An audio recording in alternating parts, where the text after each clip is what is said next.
Hello. Welcome to a beer video. It's a beer video about an IPA. It's an IPA that I am making. Yes, is it another IPA? It is. It is another IPA. I mean, what do you think? What do you think I like brewing the most? I mean, it might be IPAs. Is it cliche? Of course it's cliche, but that's because they taste so freaking good. But it's not just another IPA. I know I always say that. I know I do. I know. But this time it's true. This time it's very true. It's not another IPA. It is an IPA I am making for my 40th birthday. The big 40. 40 is coming up. It is in a month, early August. I'm going to tell you the date. August 2nd. That's my birthday. August 2nd, 1981. That's when I was born. And I'm going to Palm Springs with a bunch of friends. And I'm making a beer for it. Did I decide to make this beer today? I did. I 100% did. So I did kind of have to scrounge a little bit to make this happen. But that's all right. It's better late than never. And I'm going to brew with Lupomax hops yet again. This time, instead of doing the cut back amount, which is like 70% of what you should do because our alpha acids are so high, I'm going to do 100% of the amount that I normally would. So if it's quarter or 3/4 of an ounce per gallon for dry hopping, normally for pellets, it's exactly what I'm going to do for this IPA. Before I continue on and we get started with this brew day, you're probably thinking, Jay, what kind of shirt are you wearing? That is pretty sweet. Full disclosure, before I gotta get full transparency with everybody on this channel. You all know I rarely talk about products, and if it's a product I talk about, it's because it's usually brew related. If by usually, I mean always brew related. But this company called Into the AM, they messaged me, they emailed me, and they said, hey, do you want to try our shirts out on our channel? We'll send you some. And I was like, I don't really want to. Clicked on the link and I was like, you know what? These are actually really cool. So here I am. I got this shirt here. I thought it was awesome with the hand coming out. I got another one with an astronaut on it. Awesome. I love it. They sent me another one here. Just a blank one, just a blank tee. Super comfortable. Also, by the way, this is glow in the dark. Pretty cool. I don't know how well it's showing up on the camera because it's pitch black in here, but I think it's pretty sweet. You get 10% off if you use a promo code. I'll put it in the description below. I'll throw it right here right now also. Site-wide for that. They also have a t-shirt of the month club. You get the first month off free if you use the promo code, again, in the description below. Check it out. Also, they have a bundle, 3 t-shirts for $60 with the graphics, or 3 for $45, the non-graphic ones, they're basic tees. If you get that bundle, also 10% off. Check it out, again, in the description below. Okay, so let's get started with this brew day.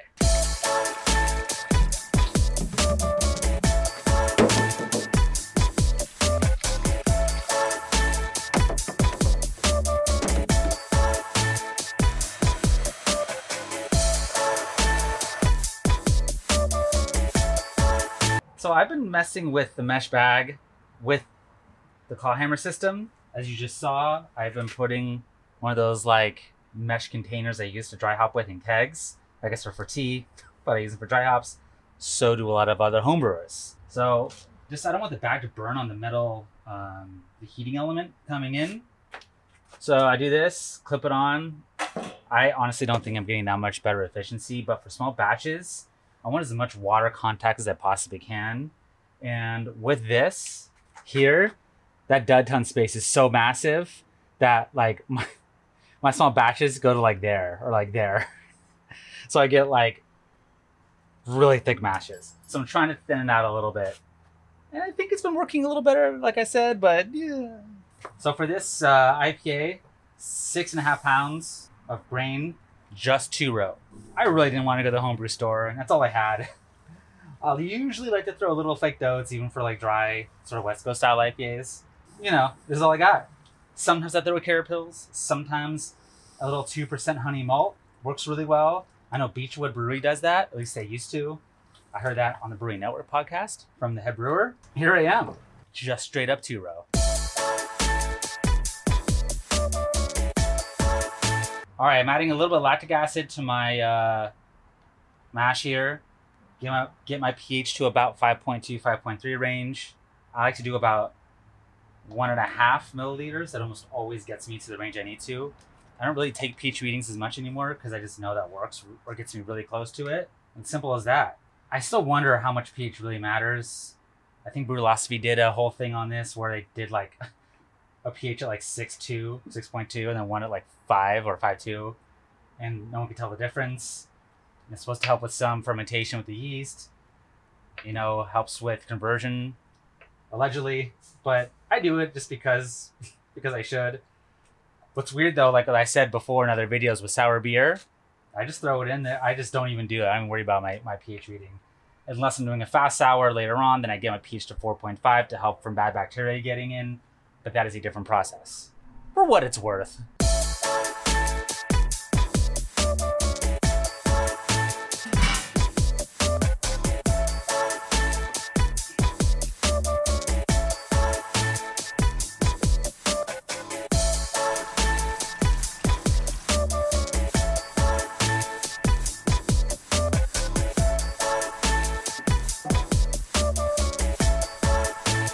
I have been doing IPAs with like 100 ppm of sulfate.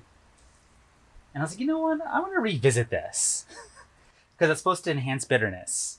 And I decided to look around a little bit. And I wonder what other people are doing. And people are doing like 250, 300 ppm with sulfate. And I'm just doing like 100. And I was like, I need to bump this up a little bit. So I'm doing 160 ppm of sulfate. That's my target. My calcium, I think, is like 60 or something. And then my calcium or my chloride is like 50 ppm. My focus is the sulfate on this one. I'm trying to enhance that bitterness a little bit. I haven't really had too much issue with that recently. I was like, well, you know what? It can't hurt to bump it up. I'm too scared to go to 250 though. That sounds crazy. I heard that some beers can get a little chalky going to like 250, 300 ppm on the sulfate. If anyone is wanting to enhance their IPAs or their beer a little bit, for what it's worth, salts do matter a little bit. And by a little bit, I mean by quite a bit. So let's see how this one turns out going that high on the sulfate.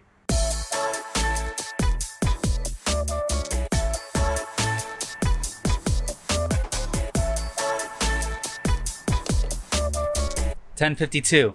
Going for like 1060 post boil, so it'll be close in the ballpark. I have here 0.5 ounces of Citra Lupomax. The entire IPA is going to be Lupomax. Boil to the end. 30-minute boil instead of a full hour. And then I'm going to do a 5-minute addition. And then I do a little bit right after fermentation and then my normal dry hopping. So let's get this in there. Set the timer for 25 minutes. I have a helper here to help me add the last bit of hops and just in time for the cleaning. Are you excited for that part? What I'm gonna do is add 0.25 ounces of Amarillo and 0.25 ounces of Mosaic. I think Amarillo, yes, Amarillo is 14% alpha acids. Is that right, Daisy? And how much is the Mosaic?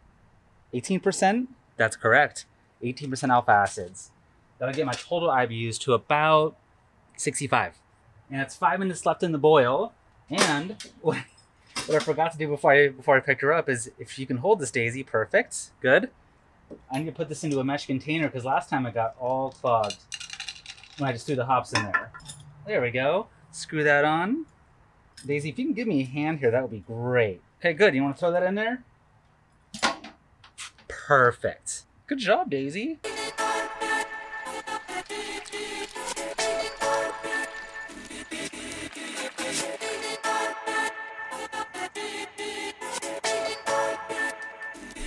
There they are. Let me take a gravity reading really quick. See where these are at. 1058 was my goal. I think I'll be under that, but that's all right. That's all right. Oh, wow, a little higher, like 1062-ish. It's a little fuzzy, the line is. So I'll say like right at 1060. So sweet, sweet, sweet. This is going to be probably more on the pale ale side of things, all said and done. But it's a little in between IPA and pale ale. I got a little bit left as my Verdant yeast. I'm going to do that for one of the jugs. I do have a yeast for the other one, and it's highly questionable. All right, that's like the perfect amount left. I think it was a quarter of a pack, maybe a little under even. And that's it. I got to buy more of that. So it works great so far. The 3 times I've used it, 2 times. The questionable yeast is this Kviek yeast. I did not want to go to the homebrew store. As I said earlier, this was a last minute decision to do this IPA today. And this yeast is a year old. The date on it says 7/5/20. Most yeast you should store for no longer than 6 months. If you're gonna throw into like a jar like this or some sort of container, you really don't want to be going a year unless you can plate it somehow. And I don't know how to do any of that. There's no mold on the inside, and it smells good. No, it's fine though, as I have one. I have one that should be okay. Worst case scenario, I have 1 gallon. I will taste it before I add all the rest of the dry hops to the other one, which is gonna have the Kviek yeast. I'll label this one Kviek and see how they do. Daisy, you wanna help clean up today? That's a big yes. That's a big yes. Look at all this mess. Look at all this mess. All right, let's go to the next step. Welcome to the next step. Kviek, Verdant. I should test this probably before transferring to the keg. I do hate to open up containers that are hoppy. It gets oxidized. To try it, we'll see what I do. I'm gonna keg the other one first and then come right back. So I kegged the other one, and now I was gonna try the Kviek yeast before kegging it, but now I decided just to keg it and then try it. Nothing can go wrong. There it is, and that's the first one. All right, and the Kviek one. They do taste different, actually. Tastes fine, though. All right, let's see how they are in a week or two fully carbonated. Let's go to the tasting. The tasting. Kviek is on my right side. The regular one, regular yeast, on this side. If this is anything drinkable for being a year old, or the yeast a year old, I should say, then it will be kind of a miracle.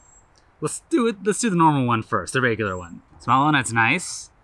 Nice and juicy. Last time I used these hops when I did the Lupomax, I did, about 70% of the amount you normally would. But again, I did the full amount this time, all 100%. Punchier for sure on the aroma. Very fruity. The hops are really coming through there. But again, with that mango guava hop, which I love when it comes through like that. It smells awesome. Taste is good. Soft, like a soft hop taste to it. Not bitter, but super fruity. Not sweet, dry. That aroma is so punchy and delicious. It's like, I would say almost more on a pale ale side of the IBUs. If I recall, the IBUs were a little lighter on this one. I normally go like 90. I think these were closer to like 80 or 70. It's still high. Obviously, that's normal for an IPA. But as I've said in the past, for these IBUs, when you crank them up, you tend to get a little less when they've done studies. So if it's 90, I'm assuming mine are closer to 75, 80, all said and done. I think upping the sulfate amount was a good idea this time. The flavor is crisper and drier and more hop forward, hop punch to it. And I think that really helped. One of the better IPAs I made in a while. Let's try this one, the Kviek. The aroma is drastically less. Like I can't even smell the aroma in that. How wild is that? That's so weird. They do taste very different. This tastes waterier a little bit. The hop punch is not there. The hop aroma is not really there. It almost tastes like dankier in a way.